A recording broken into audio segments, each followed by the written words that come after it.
Hello बच्चों, बेटा आज हम वर्कशीट 17 क्लास 9th का लास्ट क्वेश्चन नंबर 3 एक बार और डिस्कस कर लेते हैं।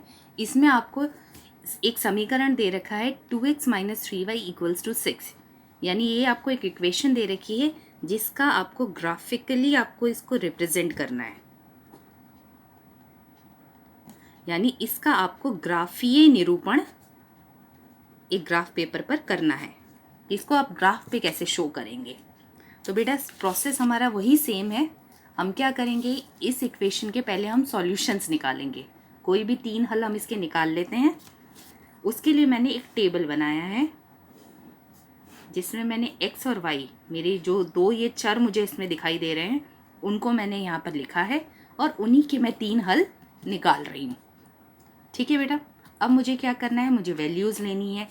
किसी भी एक चर की वैल्यू मैं अज्यूम करूँगी, किसी भी एक चर की मैं वैल्यू अज्यूम करती चली जाऊंगी और दूसरे की निकालती चली जाऊंगी। ठीक है बेटा, सबसे पहले मैंने क्या किया है, x को मैंने अज्यूम कर लिया है 0।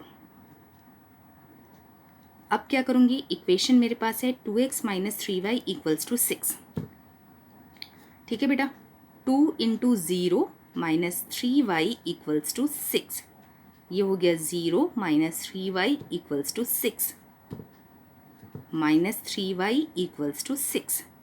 अब ये जो -3 है बेटा, ये मल्टीप्लाई में है, वहाँ जाके ये हो गया डिवाइड में। तो 6/- 3 यानी y आ गया आपके पास -2। यानी जब आपने x 0 रखा, y आपके पास आ गया -2। ये आपका फर्स्ट आपका सॉल्यूशन हो गया। सेकंड सॉल्यूशन के लिए मैंने x को ले लिया 1।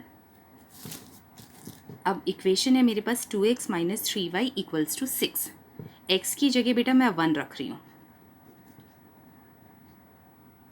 x की जगह मैंने 1 रखा, -3y ऐसे ही एज इट इज़ उतार लिया गया, = 6 एज इट इज़। ये हो गया 2 - 3y = 6। अब ये जो प्लस का 2 है ये उधर जाके हो गया -2। तो मेरे पास आ गया -3y = 4। तो y की वैल्यू आ गई मेरे पास -4/3। ये -3 जो यहाँ पे मल्टीप्लाई में है वहाँ जाके डिवाइड में आ गया, तो ये हो गया -4/3। अच्छा देखो बेटा, अब इसमें क्या है, यहाँ पे आपको एक फ्रैक्शन में मिल गया नंबर। इसको अगर मैं सॉल्व करूँगी फर्दर तो ये डेसिमल्स में आ जाएगा, 1 पॉइंट समथिंग। तो उसको थोड़ा सा करना यहाँ पर आपको थोड़ा सा डिफ़िकल्ट हो जाएगा। 1.2 अगर सपोज करो 1.75 आ गया, तो आपको 1.7 और 8 के बीच का कोई वो रिप्रेजेंटेशन करना होगा। तो वो थोड़ा सा आपके लिए थोड़ा सा लेंदी हो जाएगा, उसको थोड़ा सा डिफ़िकल्ट हो जाएगा उस चीज़ को करना। हालांकि इसको आप इजीली आप इसमें कर सकते हो रिप्रेजेंट, मगर थोड़ा सा वो डिफ़िकल्ट हो जाएगा कि आपको पॉइंट्स में उस चीज़ को देखना पड़ेगा। आप कोशिश कर सकते हो कि आप ऐसी वैल्यूज़ चूज़ करो कि आपका जो आंसर है वो कोई होल नंबर ही रहे। अब जैसे एक नेक्स्ट वैल्यू मैं इसमें ले लेती हूँ 3, x = 3। इसमें क्या होगा बेटा, अब मैंने इक्वेशन है मेरे पास 2x - 3y = 6।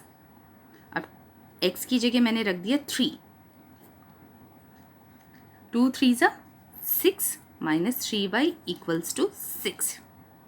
अब ये हो गया मेरे पास -3y, ये प्लस का 6 है बेटा, उधर जाके हो गया -6। सो -3y = 0। तो ये जो -3 है वहाँ जाके डिवाइड में आएगा, तो again 0 divided by any number is 0। ठीक है बेटा, 2x - 3y = 6 था, x की जगह हमने 3 रखा, तो 2 × 3 6 आया। ये प्लस का 6 है, उधर जाके माइनस का 6 बन गया। यहाँ पे आंसर आपका 0 हो चुका है। -3 जो मल्टीप्लाई में है वहाँ जाके डिवाइड होगा, 0 से डिवाइड होगा तो आंसर 0 ही हो गया। यानी ये जो थर्ड सॉल्यूशन हमारे पास आया है ये आया है 3,0। ओके बेटा, ओके बेटा, अब इसको हम क्या करते हैं, टेबल पे रिप्रेजेंट करते हैं। अब टेबल पे रिप्रेजेंट सबसे पहले इस वैल्यू को भी देख लेते हैं। ये आपकी आ रही थी -4,3 4/3।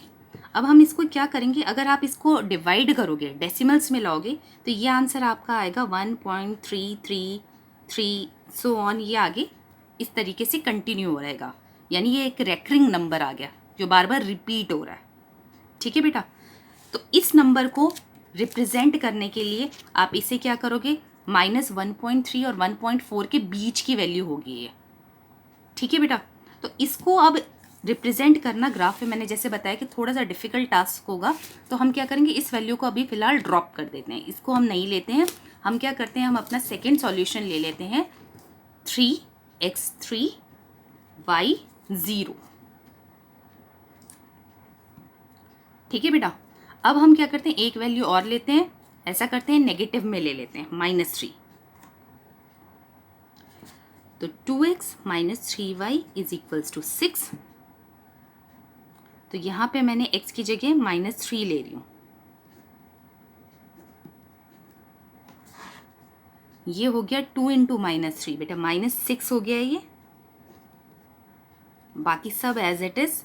ये जो -6 है ये उधर जाके हो गया +6, यानी ये हो गया 12। अब ये जो -3 है ये मल्टीप्लाई में है y के साथ, तो वहाँ जाके ये हो गया डिवाइड,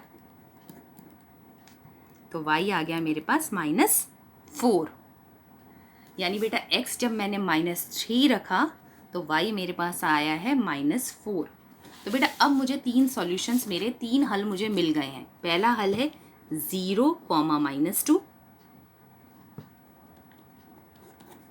दूसरा हल आया मेरे पास 3, 0, x3 y0।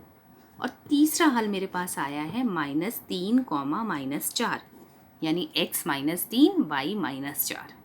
अब ये जो मेरे पास 3 हल आए हैं, इन 3 हलों को, 3 सॉल्यूशंस को मैं ग्राफ पे रिप्रेजेंट करूँगी। अब ग्राफ पे कैसे रिप्रेजेंट करते हैं ये हम सीख चुके हैं। हमें पहले अपना x एक्सिस और y एक्सिस ड्रॉ करना है, यानी सेंटर में बिल्कुल बीच में हमें 2 लाइंस बनानी हैं। और ये हमें बनानी है किस पर, अपनी ये जो बोल्ड लाइन जो दिख रही है आपको, ये जो डार्क जो लाइन दिख रही है, आप उसी पे आप अपना x एक्सिस और y एक्सिस बनाएंगे।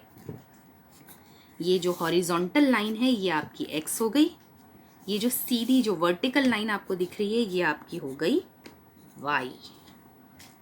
ओके बेटा, अब हम इस पे करेंगे नंबरिंग।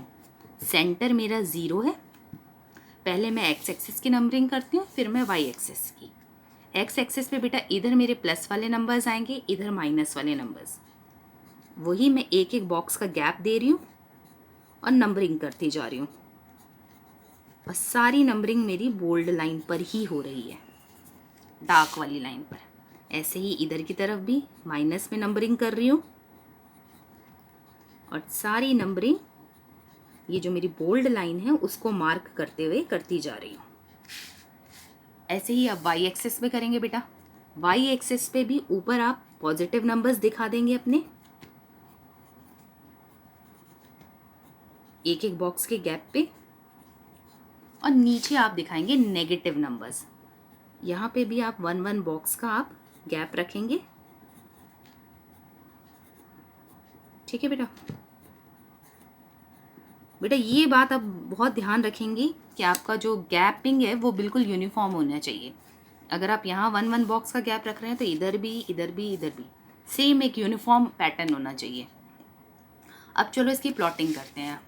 पहला जो हमारा सॉल्यूशन था वो था 0, -2, ये वाला हमारा सॉल्यूशन था, यानी x पे 0, y पे -2। x 0 है बेटा, इधर देखेंगे x 0 ये है, और y पे -2 यहाँ नीचे मिलेगा आपको, यानी ये वाला point x 0 y -2, this point.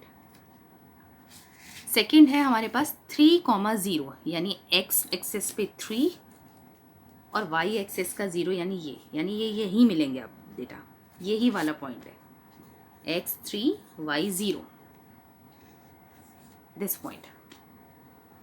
और लास्ट पॉइंट है हमारे पास -3, -4, यानी x एक्सिस पे -3 वो मुझे यहाँ दिख रहा है, और y एक्सिस पे -4 मुझे नीचे दिख रहा है, और अगर मैं देखूँ कि ये दोनों कहाँ मिलेंगे, तो मैंने इनको बढ़ाया, इस लाइन को, और यहाँ से इसको भी बढ़ाया, तो ये बेटा मेरे यहाँ इस पॉइंट पे मिल रहा है, -3, -4।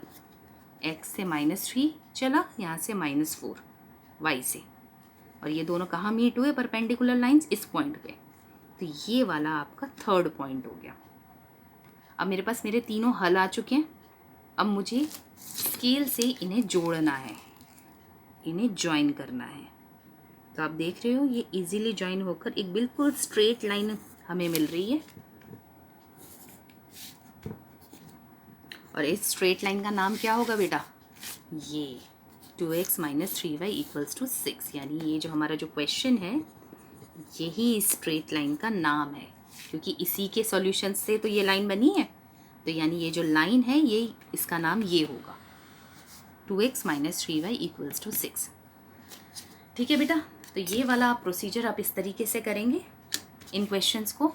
आपको जो भी समीकरण आपको दिया है, आप उसमें वो जो दो चर हैं उनकी वैल्यूज़ निकालेंगे, उनके हल निकालेंगे। उस यानी एक को आप अज्यूम करते जाएंगे, एक वेरिएबल को, और दूसरे वेरिएबल की वैल्यू आप निकालते जाएंगे, और उसको बाद उसकी प्लॉटिंग करेंगे। अच्छा बेटा, इसमें आप क्या कर सकते हो, आप चाहो तो यहाँ पे इसको और सिंप्लीफाई भी कर सकते हो। आप चाहो तो 2x - 3y = 6 है। आप चाहो तो आपको जैसे y की वैल्यू निकालनी है, x की आप पुट करोगे, y की आपको निकालनी है। तो आप क्या कर सकते हो, इसको लिख सकते हो -3y = 6 - 2x, यानी ये प्लस का 2x उधर चला गया, तो ये y हो गया आपका 6 - 2x / -3। तो अब आप क्या करोगे, बार बार आप इसमें, अब आप इक्वेशन ना लेके उसको और सिंप्लीफाई करके जो हमने ये चीज़ बनाई है, इसमें वैल्यूज़ पुट करते जाओ, बार बार x की वैल्यू पुट करते जाओ और y की निकलती जाएगी। तो आप इस वे में भी इसको कर सकते हैं। ठीक है, जो भी आपको कंफर्टेबल हो। Okay, thank you so much.